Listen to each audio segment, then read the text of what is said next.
Bienvenido al audiolibro 5 votos para obtener poder espiritual, por A.W. Tozer.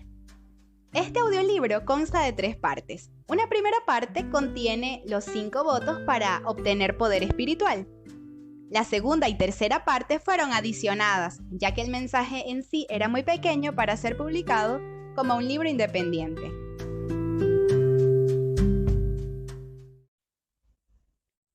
Parte 1. Afirmaciones para el reavivamiento personal. Algunas personas rechazan la idea de hacer votos, pero en la Biblia usted encontrará muchos grandes hombres de Dios que fueron dirigidos por alianzas, promesas, votos y compromisos. El salmista no se retractaba al hacer votos. Los votos que hice yo los mantendré, oh Dios, dijo él. Rendirte acciones de gracia. Salmo 56:12.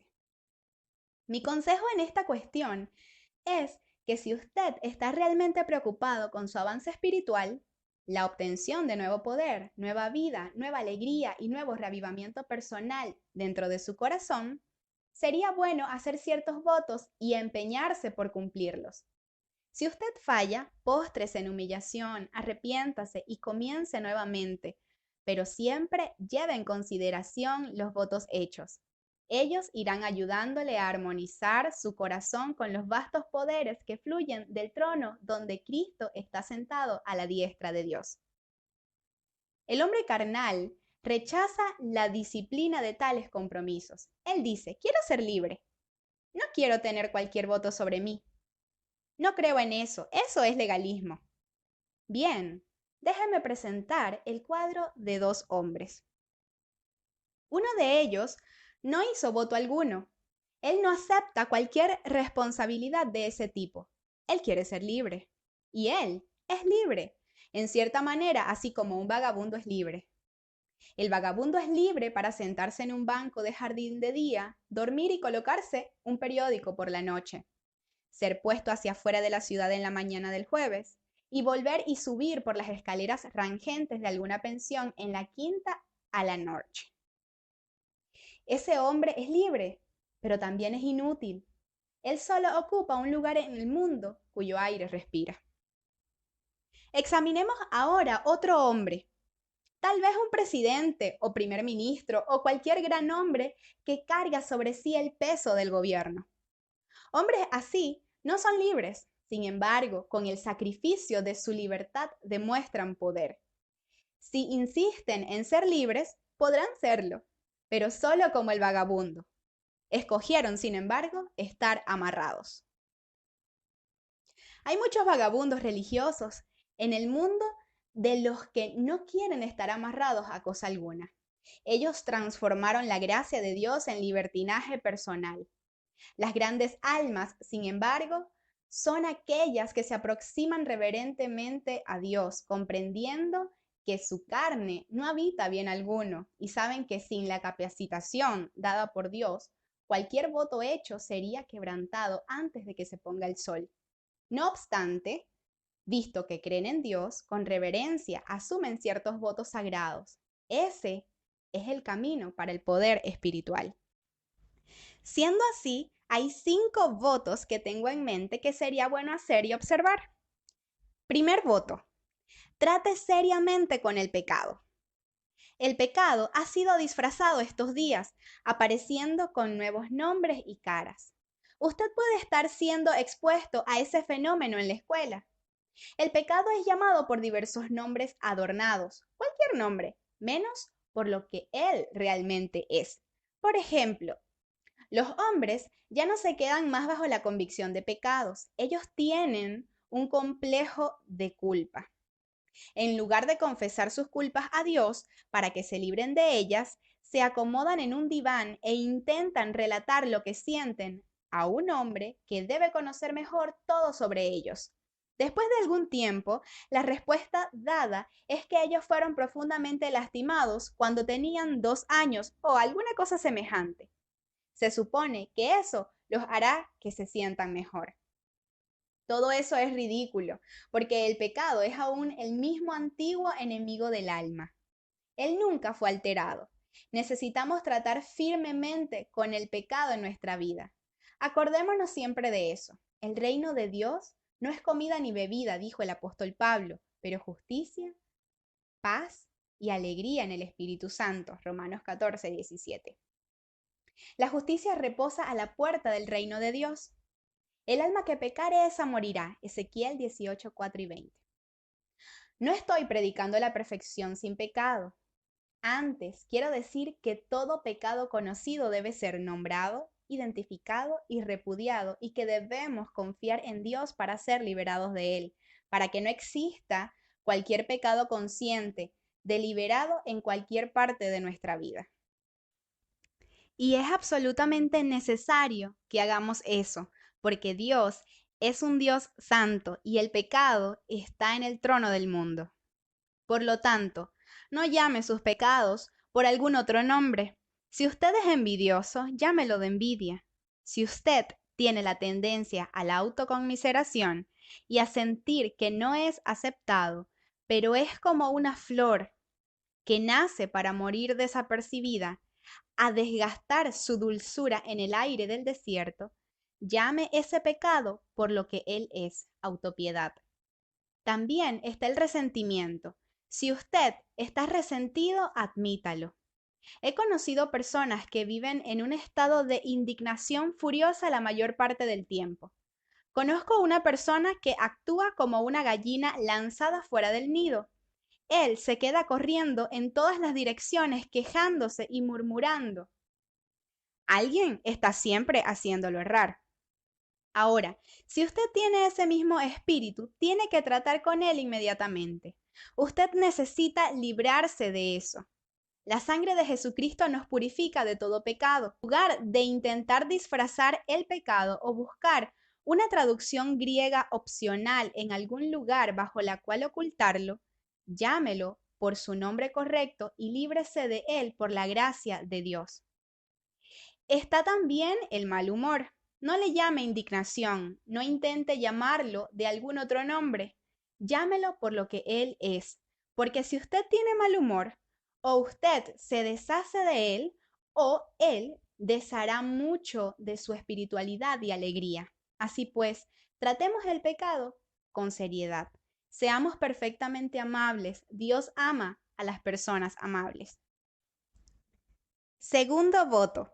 No sea dueño de cosa alguna. Con eso no quiero decir que no podamos poseer cosas, quiero decir que debemos ser liberados del sentido de poseerlas. Ese sentido de posesión es lo que nos enreda. Todos los bebés nacen con las manos cerradas y eso me parece decir es mío. Una de las primeras cosas que ellos dicen es mío, con voz airada. Ese sentido de es mío es muy perjudicial para el espíritu. Si pudiera librarse de eso para que ya no tenga el sentido de posesión sobre cualquier cosa, usted sentirá gran libertad en su vida. No piense con eso que usted necesita vender todo cuanto posee y distribuirlo como caridad. No. Dios permitirá que usted tenga su coche y sus negocios, su profesión y su posición, cualquiera que ella sea, con tal de que entienda que eso no es suyo en absoluto, pero es de él, y que todo cuanto está haciendo es solo trabajando para él. Entonces podrá estar tranquilo en relación a todo eso, pues nunca necesitamos preocuparnos por perder lo que le pertenece a otra persona.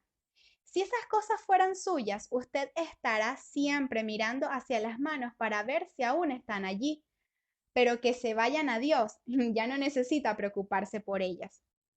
Permítame apuntarle algunas de las cosas que usted tiene que entregar a Dios. Sus posesiones son una de esas cosas. Algunos de los queridos hijos del Señor están siendo mantenidos para atrás porque existe un balón y una corriente presas en sus piernas. Si fuera un hombre, puede ser su lujoso coche o la grandiosa casa. Si fuera una mujer, tal vez sean sus vajillas de porcelana o sus cosméticos. Vamos a considerar un precioso florero, por ejemplo. Allí está él. Y si alguien batiera en él y lo quebrara, su pobre dueño probablemente perdería 5 años de su vida. Tercer voto, nunca se defienda. Todos nosotros nacemos con el antojo de defendernos y tal vez insiste en defenderse a sí mismo. Dios permitirá que usted lo haga. Sin embargo, si usted entrega su defensa a Dios, entonces Él lo defenderá. Él dijo a Moisés cierta vez, será enemigo de tus enemigos y adversario de tus adversarios. Éxodo 23:22. Mucho tiempo atrás, el Señor y yo llegamos juntos al capítulo 23 del libro de Éxodo y Él me mostró ese pasaje.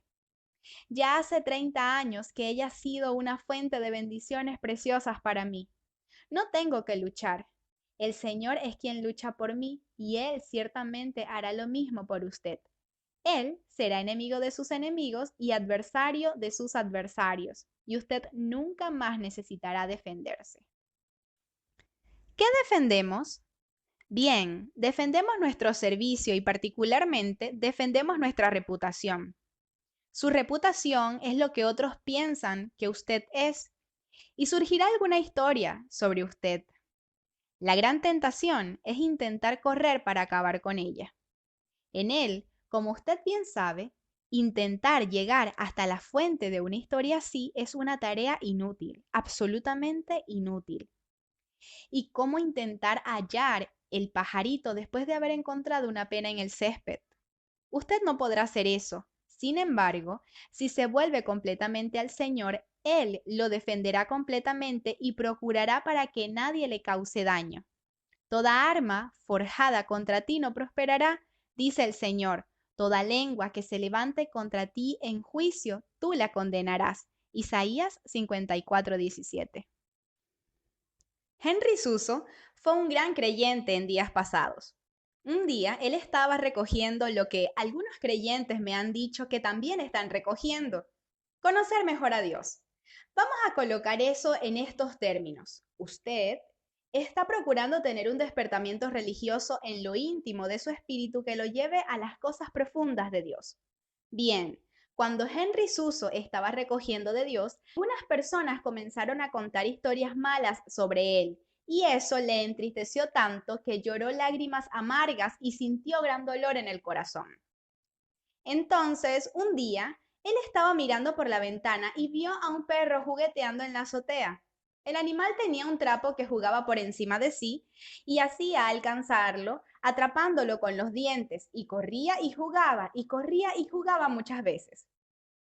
Entonces, Dios, dijo Henry Suso, aquel trapo es mi reputación y estoy dejando que los perros del pecado rasguen mi reputación en pedazos y la lancen por tierra para mi propio bien. Un día de estos, las cosas cambiarán. Y las cosas cambiaron. No pasó mucho tiempo hasta que los individuos que estaban atacando la reputación de Suso se quedaran confundidos y él fue elevado a un lugar que lo transformó en una autoridad en sus días y en una gran bendición hasta hoy para aquellos que cantan sus himnos y leen sus obras. Cuarto voto. Nunca diga algo que perjudique a alguien. El chisme no tiene lugar en el favor de Dios. Si usted sabe alguna cosa que pueda venir a obstruir o herir la reputación de uno de los hijos de Dios, entiérrela para siempre. Recoja un pequeño jardín atrás de la casa, en algún lugar, en alguna parte, y cuando alguien se aproxime a usted con alguna historia de maledicencia, llévela hasta allí y sepúltela diciendo: aquí yace en paz la historia sobre mi hermano. Dios tomará cuenta de aquella historia. Con el criterio con que juzgaréis, seréis juzgados. Mateo 7:2. Si quiere que Dios sea bondadoso con usted, tendrá también que ser bondadoso con sus otros hijos. Usted dirá, pero eso no es la gracia. Bien, la gracia es que Él lo hizo a usted entrar en el reino de Dios y es un favor inmerecido. Sin embargo, después de usted sentarse a la mesa del Padre, Él espera que pueda aprender cómo comportarse en la mesa y Él no le permitirá comer mientras usted no obedece sus órdenes. ¿Y qué orden es esa? Que no cuente historias sobre los hermanos que están sentados a la mesa con usted, no importando dónde se congregan, la nacionalidad o acontecimientos del pasado. Quinto voto. Nunca tome cualquier gloria. Dios es celoso de su gloria y no la dará a nadie. Él no compartirá su gloria con quien quiera que sea. Es muy natural, diría yo, que las personas esperen que tal vez su servicio cristiano les dé la oportunidad de demostrar sus habilidades. Verdaderamente quieren servir al Señor, pero también quieren que los demás sepan que están sirviendo al Señor. Ellas quieren tener una reputación entre los santos. Este es un terreno muy peligroso, tener reputación entre los santos. Es muy ruin buscar la reputación en el mundo, pero es peor buscar la reputación entre el pueblo de Dios. Nuestro Señor desistió de su reputación y debemos hacer eso también. Meister Eckhart, cierta ocasión, predicó un sermón sobre la purificación que Cristo hizo en el templo. Dijo él: nada había de errado con aquellos hombres que vendían y compraban allí. Nada había de errado en intercambiar dinero allí. El pecado de ellos se resumía en el hecho de que hacían eso para obtener un logro. Ellos ganaban cierto porcentaje a los que servían al Señor. Y entonces Eckhart hizo la aplicación. Quien quiera que sirva por una comisión, por un poquito de gloria que pueda quitar de ese servicio, es un comerciante y debe ser expulso del templo. Concuerdo totalmente con eso. Si usted está sirviendo al Señor y casi sin percibir, tal vez inconscientemente, espera obtener una pequeña comisión de 5%, cuidado. Eso irá a espantar el poder de Dios de su espíritu. Usted necesita determinar que nunca irá a aceptar cualquier gloria, pero sí cuidar para que Dios la reciba toda. Esos 5 votos necesitan ser escritos en nuestra propia sangre. La cosa más simple posible es presentar un mensaje como este. Lo realmente difícil es poner eso en práctica en nuestra propia vida.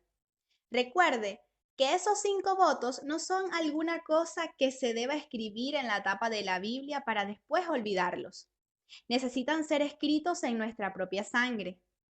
Tienen que ser votos finales, irrevocables, que se queden solo en la superficie no es suficiente. No puede ser así, no. Que esos votos vengan de las profundidades de su corazón, de las mayores profundidades de su espíritu. Esos votos son contrarios a la antigua naturaleza humana.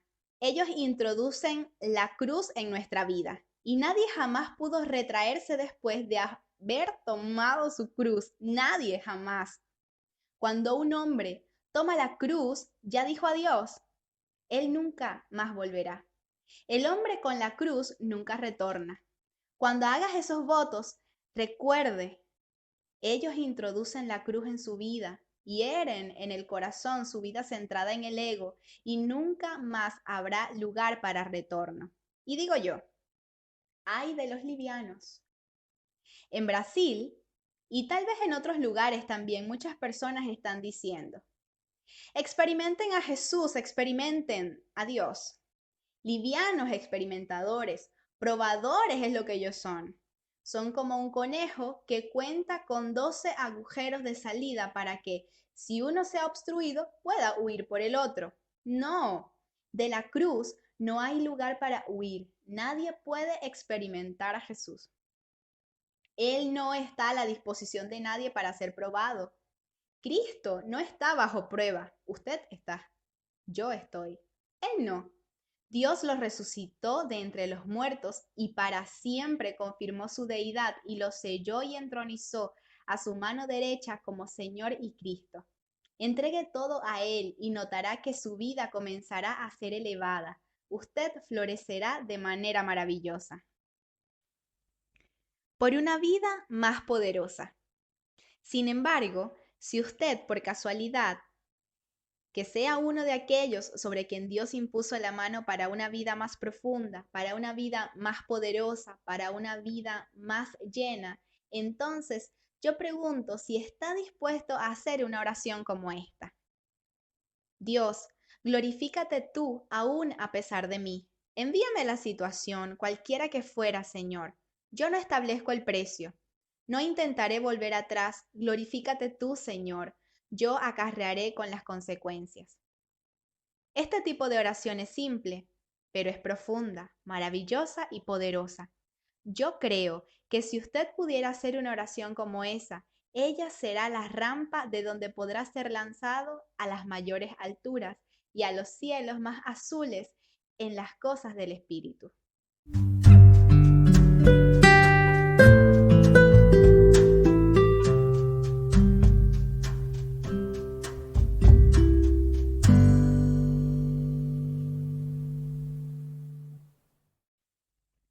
Segunda parte. Una vida llena del Espíritu. Todo cristiano puede recibir un derramamiento abundante del Espíritu Santo. Llenaos del Espíritu. Efesios 5:18. Que todo cristiano puede y debe ser lleno del Espíritu Santo difícilmente parece ser un tema de debate entre cristianos. Sin embargo, algunos argumentan que el Espíritu Santo no es para simples cristianos, pero solo para ministros y misioneros. Otros sostienen que la porción del Espíritu recibida en la regeneración es idéntica a aquella recibida por los discípulos en el Pentecostés, y cualquier esperanza de una plenitud adicional después de la conversión simplemente está basada en el error. Algunos expresarán una vaga de que algún día podrán ser llenos del Espíritu, y aún otros evitarán el asunto alegando que pocos saben al respecto y que este tema solo puede causar confusión. Me gustaría afirmar con osadía que todo cristiano puede recibir un derramamiento abundante del Espíritu Santo en una porción muy además de aquella recibida en la conversión. Y también diría que esta sería muy además de aquella disfrutada por la posición y lugar de destaque de algunos cristianos ortodoxos de hoy.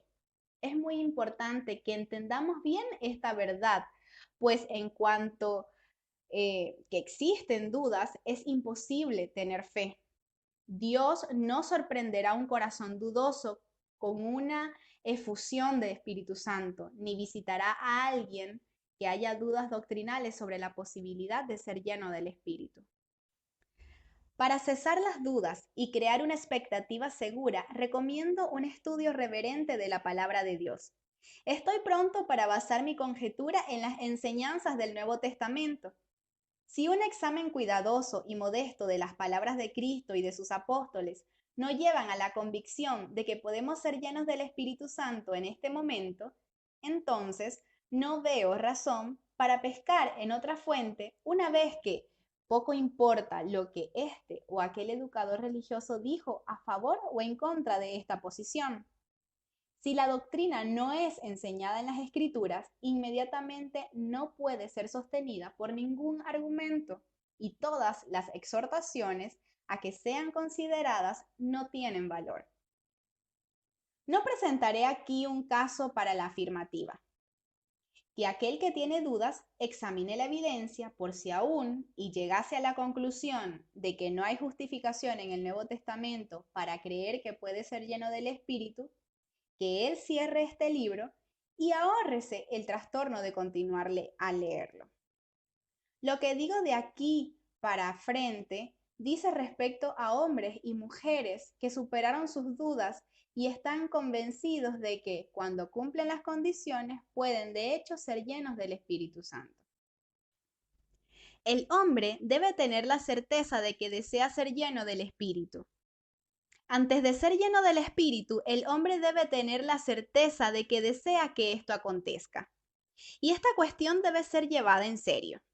Muchos cristianos quieren ser llenos del Espíritu, pero su antojo es un tipo de sentimiento romántico e indistinto que difícilmente merece ser llamado de antojo.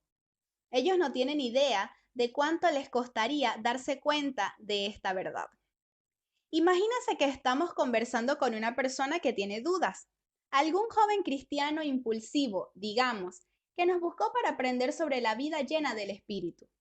De la manera más gentil posible, consideraremos la naturaleza intencional de las preguntas. Buscaríamos en su alma de la siguiente forma. Usted tiene la certeza de que desea ser lleno de un espíritu que, aunque sea como Jesús en su bondad y amor, pedirá que sea Señor de su vida. ¿Usted está dispuesto a dejar que su personalidad sea controlada por otra, aunque ésta sea el espíritu del propio Dios? Si asume el control de su vida, el espíritu esperará una obediencia incondicional en todo. Él no tolerará en usted los pecados del ego, aunque estos sean permitidos y perdonados por la mayoría de los cristianos. Cuando digo pecados del ego, me refiero a amor propio, autoconmiseración, egoísmo, autoconfianza, fariseísmo, autoexaltación, autodefensa. Usted descubrirá que el espíritu hace firme oposición a las maneras fáciles del mundo y de la masa heterogénea que están dentro de los límites de la religión. Él tendrá celos de usted para su propio bien. Jamás permitirá que usted se comporte con ostentación, vanagloria o exhibicionismo. Colocará el control de su vida lejos de su alcance. Hará que los justos lo prueben, lo disciplinen, le castiguen por amor a su alma. Podrá privarlo de muchos de aquellos placeres inciertos que otros cristianos disfrutan. Por todo eso, Él irá envolviéndolo en un amor tan inmenso, tan poderoso, tan amplio, tan maravilloso, que sus pérdidas parecerán ganancias y sus pequeños dolores alegrías. Pero la carne protestará bajo el fardo del espíritu e irá a censurarlo como un yugo muy pesado para ser cargado. Y usted tendrá permiso para disfrutar del solemne privilegio de sufrir para llenarse de aquello que está por detrás de las aflicciones de Cristo en su carne, por amor del cuerpo de Cristo que es la iglesia. Delante de esas condiciones, ¿usted aún quiere ser lleno del Espíritu Santo? Si eso parece serio, nos acordaremos de que el camino de la cruz nunca es fácil.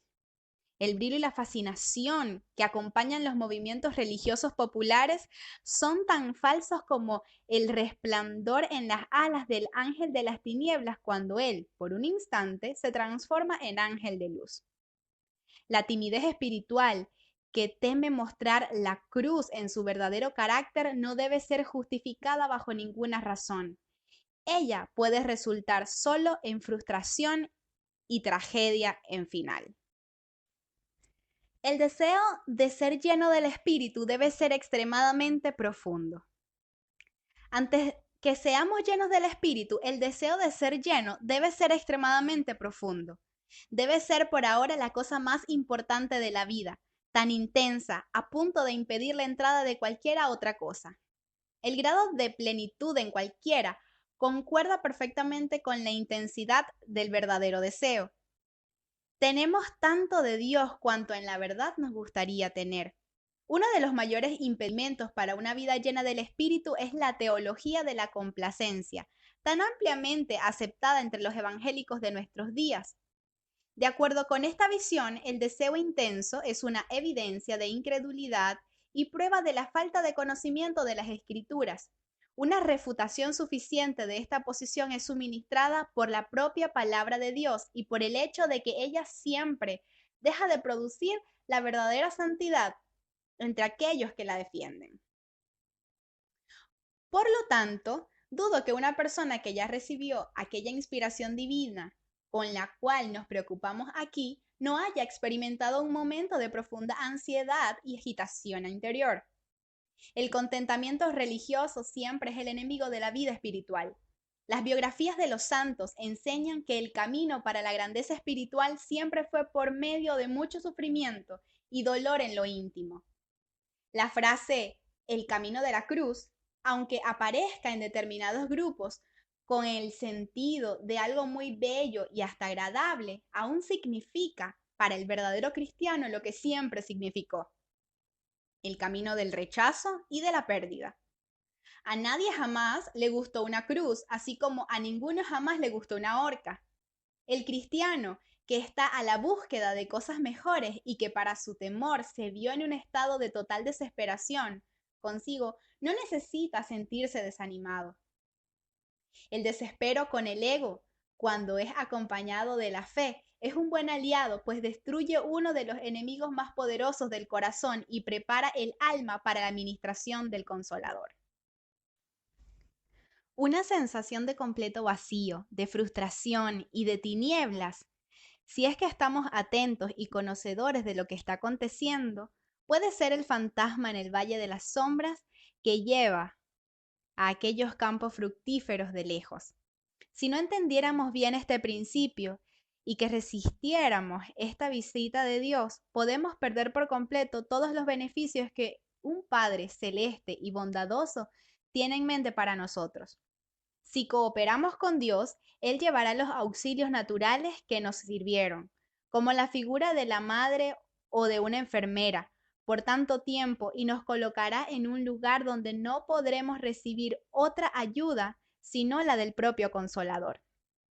Él arrancará aquella cosa falsa que los chinos llaman de faz y nos mostrará cuánto arduamente somos realmente pequeños.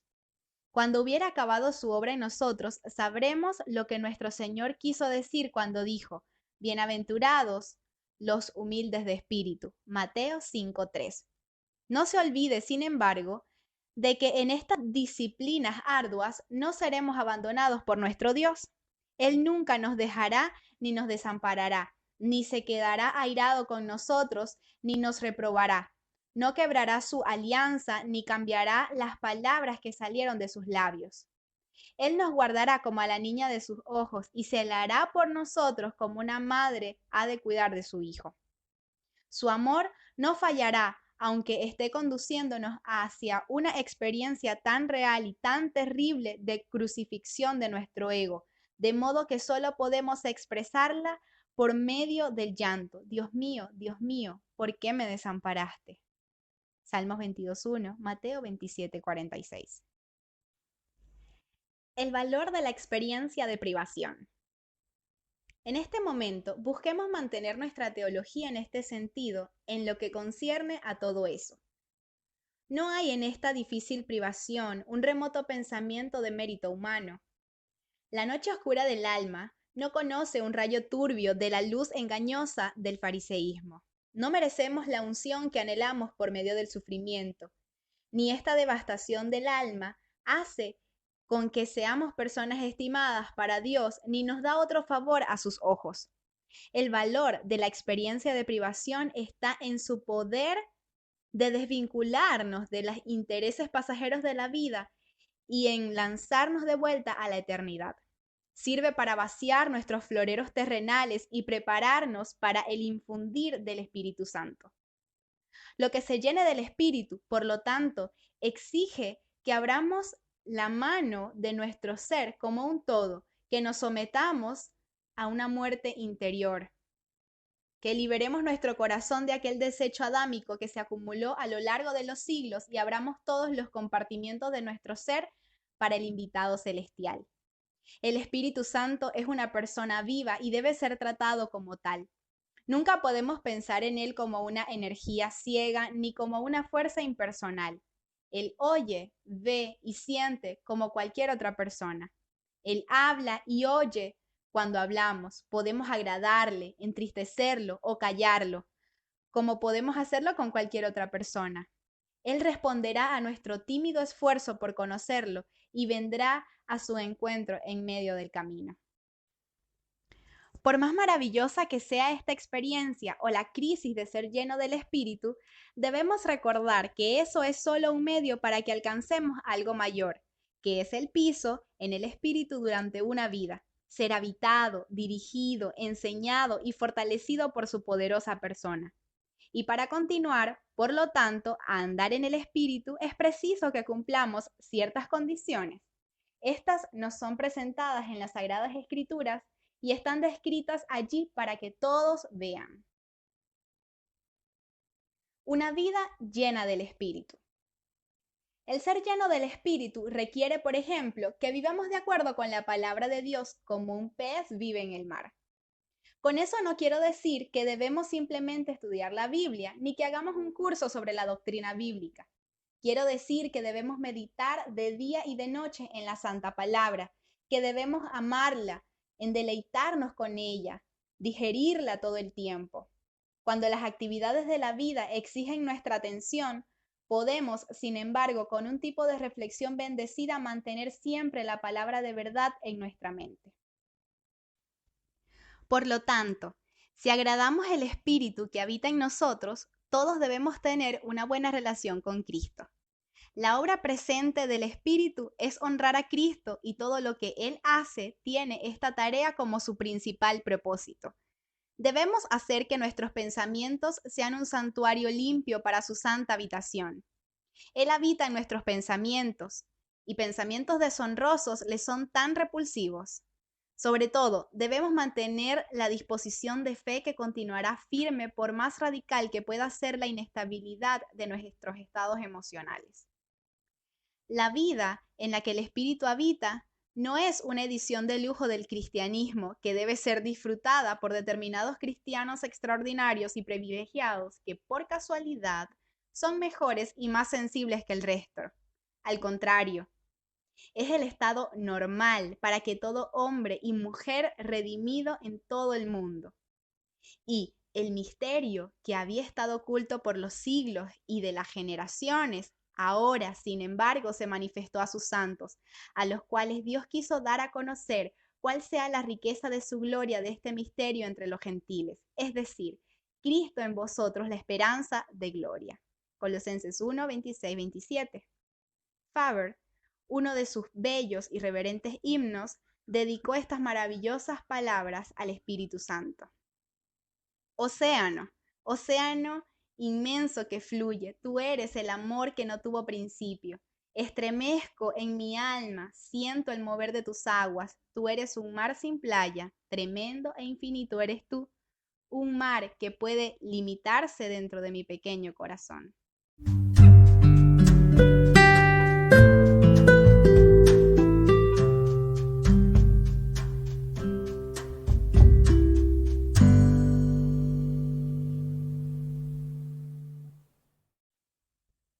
Tercera parte. El llamado más alto.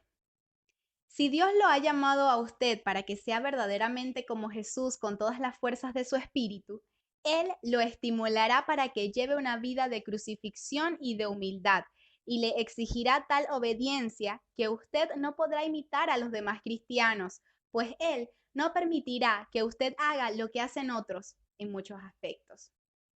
Otros, que aparentemente son muy religiosos y fervorosos, pueden tener a sí mismos en alta estima, pueden recoger influencia y resaltar la realización de sus planes. Usted, sin embargo, no debe hacer nada de eso, pues intentar hacerlo fracasará de tal modo y merecerá tal reprobación por parte del Señor que usted se convertirá en un penitente lastimoso. Otros podrán hacer alarde de su trabajo, de sus éxitos, de sus escritos, pero el Espíritu Santo no le permitirá a usted ninguna de esas cosas. Si usted comienza a proceder de esa forma, Él lo consumirá en una mortificación tan profunda que usted despreciará todas sus buenas obras. A otros será permitido conseguir grandes sumas de dinero y darse a lujos superfluos.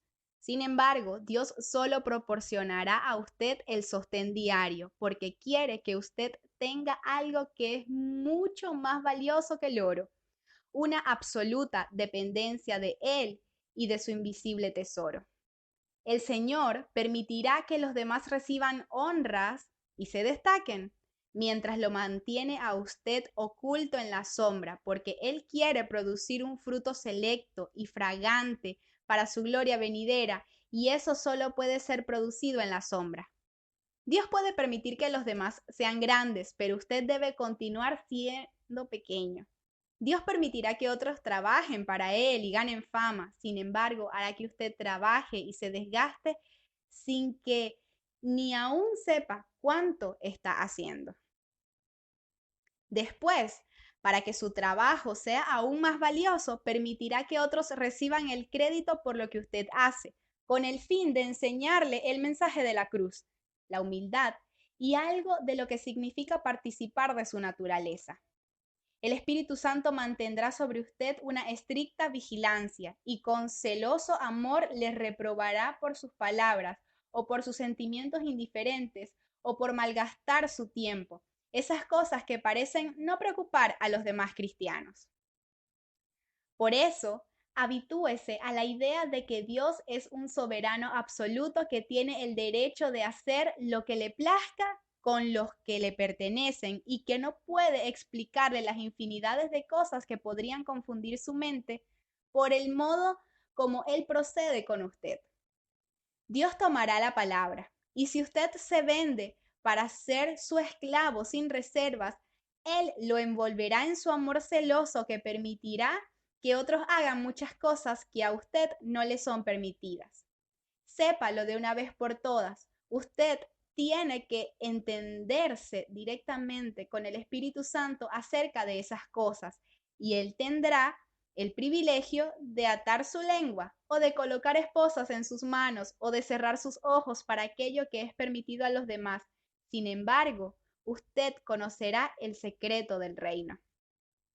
Cuando estuviera poseído por el Dios vivo de tal manera que se sienta feliz y contento en el íntimo de su corazón, con esa peculiar, personal, privada y celosa tutoría y con ese gobierno del Espíritu Santo sobre su vida, entonces habrá encontrado la entrada de los cielos, el llamado más alto de Dios.